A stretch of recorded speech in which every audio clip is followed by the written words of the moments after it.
అందరికీ నమస్కారం. ఈరోజు రాష్ట్ర ముఖ్యమంత్రి జగన్మోహన్ రెడ్డి మరి భీమవరంలో విద్యా దీవెన మరి బట్టలు నొక్కుతున్నాడు కదా ముఖ్యమంత్రి. ఈ బట్టలు నొక్కే కార్యక్రమం విద్యా దీవెన అనే కార్యక్రమానికి భీమవరం వచ్చి మరి ప్రతిపక్షాలని మరి ఆయన నోటుకు వచ్చినట్టుగా మాట్లాడడమే కాకుండా ముఖ్యంగా మా అధ్యక్షులు కొణిదెల పవన్ కళ్యాణ్ గారి మీద ఆయన వ్యక్తిగత దూషణలు చేయటం చాలా బాధాకరం. అతనికి ఒక అభద్రతా భావంలో గెలిపాడు ముఖ్యమంత్రి. మరి జనసేన తెలుగుదేశం ఎప్పుడైతే కలిసిందో అతనికి ఓడిపోతామనే భయం ఎక్కువ పట్టుకుంది. ఎందుకంటే అతను లోకల్ అని చెప్తున్నాడు. అతనికి లోటస్ పాయింట్లో ఉన్న ఇల్లు అమ్మేశాడా, ఇక్కడ స్థిరస్థంగా ఇక్కడ ఉండిపోయాడా? ఇవాళ పవన్ కళ్యాణ్ గారు మరి ఆయన సొంత ఊరు ఆంధ్రాలో ఉన్నారు. మరి నరసాపురం దగ్గర సొంత ఊరైంది. మరి విజయవాడలో అంత పెద్ద ఆఫీసు నిర్మించుకొని మరి చక్కటి హౌస్ కూడా నిర్మించుకొని ఆయన అక్కడ నివాసం ఉంటుంటే ఎక్కడో మరి వలస వచ్చాడు. అక్కడెక్కడో మరి తెలంగాణ నుంచి వచ్చిన వలస మనిషిగా మాట్లాడడం చాలా బాధాకరం. నిజంగా అలాంటిది ఏదైనా ఉందంటే అది జగన్మోహన్ రెడ్డికే వర్తిస్తుంది తప్ప. ఎందుకంటే బెంగళూరులో ప్యాలెస్లు పెట్టుకొని కనీసం ఉమ్మడి రాష్ట్రంలో కూడా అతను లేడు, బెంగళూరులో ఉండేవాడు. అలా చెప్పాలంటే అదే కాకుండా భీమవరంలో ఓడిపోయాడు అని చెప్పేసి వ్యంగ్యంగా మాట్లాడటం. భీమవరంలో ఓడిపోలేదు, కావాలని తప్పుడు కౌంటింగ్ చేసి నువ్వే అక్కడ ఆఫీసర్లు అందరికీ కూడా మరి నీ అధికారాన్ని ఎప్పటికే గవర్నమెంట్ వచ్చే పరిస్థితుల్లో ఉండడం వల్ల అధికారులు అందరూ కూడా నీకు సపోర్ట్ చేసి ఆయన ఓడించారని చెప్పడానికే ఆయన మీ తప్పుడు లెక్కల వల్ల ఓడిపోయాడని చెప్తాం. మరి అలాగే ఇక్కడ గాజువాకలో దానికి ఓటమి ఎంగరిస్తాం. కానీ భీమవరంలో ఓడిపోయాడంటే అది ఖచ్చితంగా మీరు చేసిన దుర్మార్గం వల్లే ఆ ఫలితం అలా వచ్చింది తప్ప అంత మాత్రం ఏం కాదు. అలాగే మీరు మరి భార్యల కోసం మాట్లాడుతున్నారు వ్యక్తిగతంగా.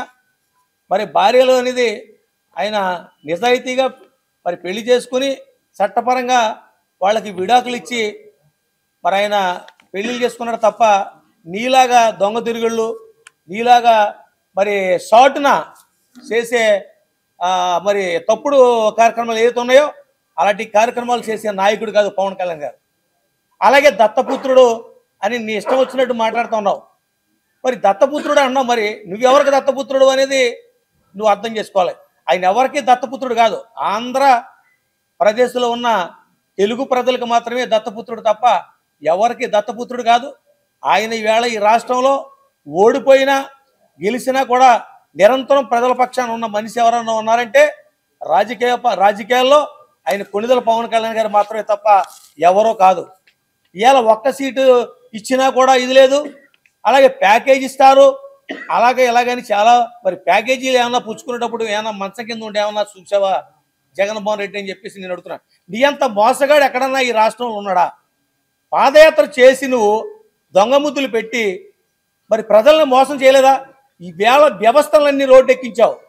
ఈ ఆఖరికి అంగన్వాడీ టీచర్లు కానీ, ఎంప్లాయీస్ కానీ, అలాగే మున్సిపాలిటీలో మరి ఇంజనీరింగ్ వర్కర్స్ కానీ, అలాగే నువ్వు నియమించుకున్న ఏదైతే సైన్యం ఉందో వాలంటరీ వ్యవస్థ వాళ్ళు కూడా నీ మీద తిరుగుబాటు చేసే పరిస్థితి. సమాన పనికి సమాన వేతనం ఇవ్వాలని మరి సుప్రీంకోర్టు తీర్పు ఏదైతే ఉందో మరి దాన్ని కూడా నువ్వు తొంగలో తొక్కి ఎవరికి కూడా ఏ విధంగా కూడా ఏ ఉద్యోగస్తులు కానీ, అలాగే వ్యవసాయదారులకు కానీ, అలాగే అగ్రికల్చర్ సంబంధించిన కానీ, అలాగే మరి ఏదైతే ఆక్వా రైతులు ఉన్నారో ప్రతి ఒక్కరికి కూడా మరి ఎన్ని విరిచింది నువ్వు కాదా?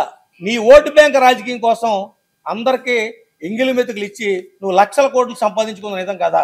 ఇలా ఒక గోళీ సోడా తాగితే ఇవాళ ఆ గోళీ సోడా అమ్మిన యజమాని ఇవాళ ఫోన్పే చేయమనే రోజుల్లో ఇవాళ మద్యపానాన్ని నువ్వు ఎందుకని నువ్వు మరి డిజిటలైజేషన్ చేయలేదు, నువ్వు ఎందుకు ఆన్లైన్ పేమెంట్ చేయకుండా నువ్వు ఆపావు?